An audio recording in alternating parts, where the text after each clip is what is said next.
Hello everyone and welcome back to my channel. I have another fantastic video for you today. It is not a gameplay, just so you know. It shouldn't have a gameplay title. Oh, Nate, I'll get back to you in a sec. How do I do this? Hold on. Big close. There we go. Alright. So, Nate and I have been chatting a little bit. I saw him online. So, here's what we get. MTGO 1v1 Commanders starting on May 10th. And I called this a little while back on Reddit. The blog post, the Tumblr post was originally the life change. They planned to do the life change at the same time as a ban list with the last set, and then it was pushed to Amonkhet. But the life wasn't removed from the update, supposedly. But I think it was left in an intentionally sort of dip our toes in the water as far as MTGO, test the theory that people want a more balanced 1v1 MTGO community. And it seems that those waters were tested well. And I'll link to my Reddit post. It's a little bit ranty about how I believe this is going to be the beginning of the end for the rules committee's hold on the format. And so I'm going to link this link in the description, and this is exactly what it states. New band list for all of MTGO starting on May 10th. It is not just 1v1. It is all of MTGO is getting a new band list for Commander. 1v1 is going to be 30 life. MTGO multiplayer is going to be 40 life. There's going to be leagues. So I'm going to link this in the description. If you haven't read it yet, pause the video, scroll down, read the article, and please read the article as well as looking at the band list changes, so that way you can follow along with what we're talking about, because I don't want to go through the whole article in my video. So they talk about how it's been growing. To be perfectly clear, this list is intended for Magic Online Commander. Only for Magic Online Commander. I'm going to put an asterisk here in my head for now, because I think if this format settles well in, I would say, 2 to 3 months, I will be talking to my local brick and mortar and say, hey, they have a really balanced ban list. We do buy-in weekly EDH nights. Can we please use the balanced list for buy-in tournament? Like, I'm paying money, and there is prize support. Can we please use a balanced list?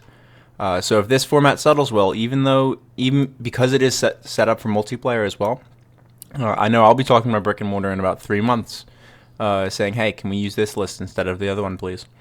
So this is, I'm going to put an asterisk here in my head, because I don't think it's going to stay online. So go through a little bit of the list. I'm just going to scroll through. I have the big changes noted in my notepad down here. So Yisan and Zur are gone, along with Derevi, Edric, and Arcum. They kept the 3 band commander, Rafellos, Gristlebrand, Braids, and Arreo, or all stayed banned. Some big changes. Necro's gone. Serra Ascendant, thank God, is gone. Tabernacle's gone. I think this was the money issue. I don't think Tabernacle is actually that strong of a card, except when it's really good. So I guess it's to dissuade land decks. Limited Resource Painter Servant. Sensei's top is gone. And you may have seen me scroll through it, but my favorite cards, or my favorite bans for this are, now that you've read it and you have formed your own opinion, you can listen to my stuff. Mana Crypt, Gaea's Cradle, Soul Ring, Mana Vault, all gone. Thank God. This is a fantastic announcement, in my opinion. I like this. I'm okay with this. They are RNG-based win-the-game cards. And I think a while back on Reddit, someone showed that with Vancouver Mulligans, first free, for multiplayer EDH, there is a greater than 1 in 3 chance of having one of these, Mana Crypt, Mana Vault, or Soul Ring, greater than 1 in 3 games chance of having it in your opening hand. I think if you mulligan, your free mulligan, opening hand, free mulligan, mulligan 6, and scry, and then your draw for the turn. I think it was something like a greater than 33% chance that you could get one of the three of them. Excuse me. So I for one am happy with these gone. I think honestly, there's maybe a 1 in 5 chance, 1 in 5 to 1 in 6 chance of a game opening with one of these. And when you're playing a league, you get 3 games in a match, 5 matches in the league as described in the article. I'll just make this full screen now. I don't need to jump around. Yeah, so 5 matches played at your convenience, 5 wins, 80 play points, 8 treasure chests. All right, cool, all of this. 1v1, 20 play points. It's not bad. Really, like, give it 30 and 10. Why is there a loss of play points here? I don't like that. If you're putting 40 play points on the table to be won, one person should get 30, one person should get 10, in my opinion. So, all right, there's that. I'm going to play the league, and I will be setting up a stream at some point for this. I know I'm traveling or right around that time, so it might be the 11th and might have to be put off until the 16th or so. But we'll see. So 5 matches in the league, 10 to 15 games in the league, because the match can be 2-0. So that could be you losing up to 3 games to RNG based. Your opponent just started with Soul Ring. And once your opponent starts with a Soul Ring, they only need average RNG, which is random number generation, so average luck, basically, to capitalize on that position and win the game, as long as they're a decent player. I'm assuming if someone's buying into the league with 10 play point, 8 event tickets, or 80 play points, that they're competent in the format. They're competent in playing Magic. That to not lose even though they have a winning hand or resources, so to speak. But when your opponent opens with that Soul Ring on that in that game, because they got the decent RNG to start and then average RNG for the rest of the game, you need very good RNG throughout the entire game to be able to beat the Soul Ring. You need to make very tight plays. You need to make absolutely correct decisions. And if you stumble once, maybe it's okay, but that's a big if there. There's a very good chance that if you make one mistake, average RNG plus Soul Ring will win the game. And that's fine. So I've highlighted the big changes for the format in this beautiful text document. So let me scroll up. So banned Mana Crypt, Mana Vault, Soul Ring, Gaea's Cradle, Workshop, Soul Ring, Bazaar, Doomsday, Entomb, Food Chain, Survival. I'm sad about this. Moren's sad about this. Back to basics, Humility. Nate mentioned he was very upset to see that, but I can agree. He's a big fan of Humility. I think it's a fair card, honestly, but I can understand they want creature decks to also be part of the meta, and when they're allowing tutors, Humility in a control deck is sort of just a hoser. Mana Drain, Mind Twist, Natural Order, Necropotence, Oath of Druids, interestingly. I guess it's to dissuade combo builds. Sensei's Top and Protean Hulk has been rebanned for those of you who care. Alright. And then the commanders are Arcum, Derevi, Edric, Yisan, and Zur. Now, notably, these are only changes from the Rules Committee ban list, just so you know. See, so I haven't listed Mox in here, but that Mox were already banned. So these are the cards that may be in your decks right now that you might have to remove from decks, basically. Things that are being unbanned: Coalition Victory, for all of you casuals that are on my channel.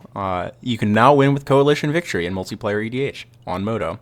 Emrakul, the Aeon's Torn, Joy Our Players Rejoice. Gifts Ungiven, so Grave Shenanigans. Bug is looking like a pretty nice spot to be right now. Leovold has been brought back, so I hope you didn't preemptively sell your Leovolds all because they got banned, but now you can play with Leovold again. Panoptic Mirror. Honestly, I think this was a carryover on the ban list from a long time ago. It honestly wasn't terribly strong, I think, or terribly strong at this point. there's enough things that deal with artifacts that you can prevent them from getting an untap, in my opinion. Primeval Titan, one of my favorites. I'll talk about that in a sec. Prophet of Crucifix for all of you people. Recurring Nightmare is now unbanned. Sway of the Stars, it's a big mana spell, doesn't really do that much. World Fire, same type of idea. They were banned because they set life totals, and basically so Joyra is looking to be a pretty potent deck now. So if you play blue-red, you might want to look into Joyra. Because you get Emrakul, World Fire, and Sway of the Stars back. So you can have something else and suspend, resolve Sway of the Stars first, or World Fire first, and then resolve the other card that you suspended with it. It can be any creature, it gains haste, especially if it was World Fire. They're now at 1 life and they have no hand, and your creature has haste because that's how suspend works. Upheaval is now unbanned, Sylvan Primordial is unbanned, Sundering Titan is now unbanned. So some pretty spicy changes. So I wanted to talk about 3 cards: Primeval Titan, Sylvan Primordial, and Recurring Nightmare. Big changes, as you know. I am a Meren player. I've played Meren in paper for a long time. I've played her in Dual Commander for a long time. So the loss of Gaea's Cradle is no big issue for me. The loss of Soul Ring, Mana Crypt, Manifold. I mean, I built Meren initially without those cards. So I'm okay with putting them back on the bench. So this is my current list, 36 lands. I've added in Boreal Druid, I believe. Yeah, Boreal Druid was a new add-in. But you see Recurring Nightmare and Primeval Titan have been added to the deck list. I've added Sword of Feasted Famine. I cut Titania because now that there's the lack of Soul Ring, I don't need additional artifact hate. I may cut something else. I want to test a few other slots. I've added in Bitter Blossom because I feel like this early advantage can be a lot. Animate Dead, I've had to cut Entomb, unfortunately, but I'm not. I think it's a fair ban. Entomb's a very powerful magic card, especially with the existence of Animate Dead, Dance of the Dead, Exhume, Reanimate, and Necromancy, all in the first 2 to 3 turns of the game. You can turn 1 Entomb, turn 2 Jin-Gitaxias, turn 2 Terastodon. There's a numerous number of things that are absolutely terrifying on turn 2 because Entomb is a powerful magic card. Because I've been talking on Reddit a little bit with some people, and they were wondering why Entomb gets banned, but top of deck tutors like Vamp, Mystical, Enlightened, etc. Get to stay. And in my opinion, they get to stay because top of deck is the least advantageous position for a tutor to put a card. It is a card disadvantage. It is the least manipulable, position least open to manipulation. There's the way to say that.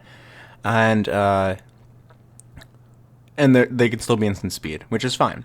The notable exception is the interaction of Mystical Tutor and Terminus, which I think is going to play part in the developing meta. That specific combo.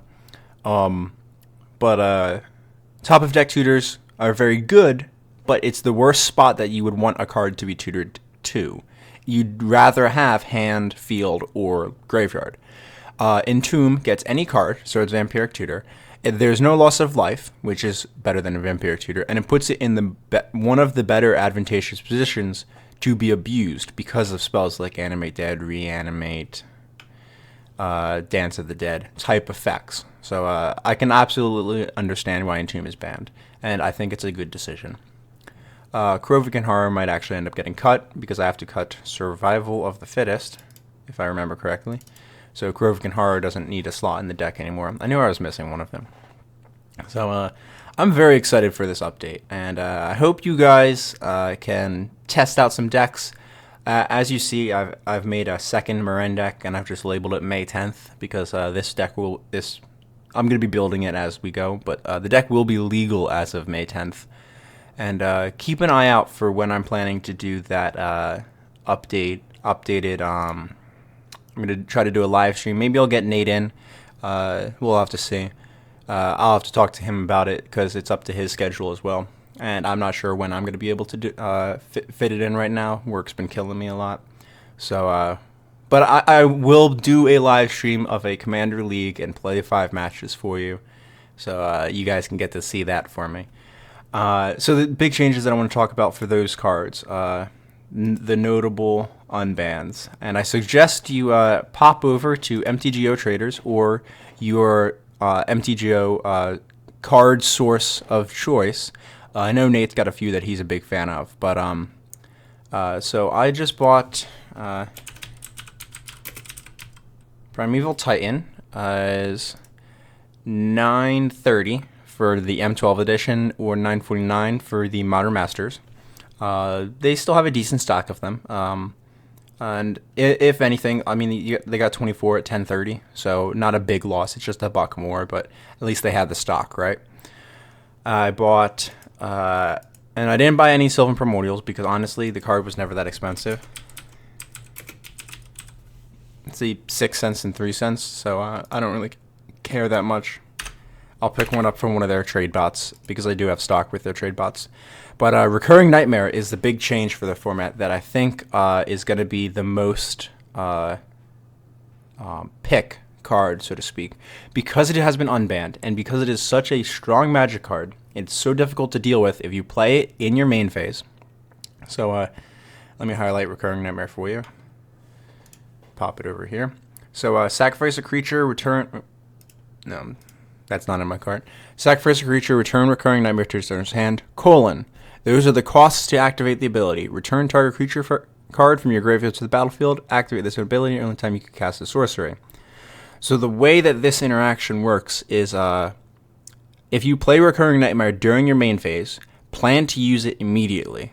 Because if you do not give your opponent priority, they cannot use a naturalize or effect on your Recurring Nightmare, because returning to your hand is part of the cost. So you spend 3 mana, play the Recurring Nightmare, and immediately use it by bouncing it back to your hand, sacrificing your creature. Now they have priority respond. At no point do they get priority while Recurring Nightmare is in play, which is fantastic because it dodges removal very efficiently that way. And with my twist going, they need to have different discard to be able to affect your hand. So if you see, let's jump over to this for a sec. And Nightmare. I have just bought all of these Recurring Nightmares. I have bought 3 foils because the price was right on them. 30 of the Vintage Masters edition. They were sub 10 cents, or they were 10 cents. And 6 of the Exodus. So I bought them out of the non-foil Exodus. I bought them entirely out of VMA. And I didn't buy any of the Tempest Remastered ones because I don't want to buy out. I don't want to buy it if I'm not going to buy out the stock of it. And 32 at 61 cents is more than I wanted to pay. Now MTGO Traders does have a limit on how many cards you can buy per day. I wasn't actually aware of this. They messaged me online on Moto after I bought the product. Said, "Hey, sorry, it was a mistake. The system shouldn't have let it through. We'll honor the order, but just so you know." If you are interested in Recurring Nightmares, I would recommend going to the bots, trading from the bots. Let's actually see about that. So, Tempest Remastered Recurring Nightmare. MTGO Trader bot.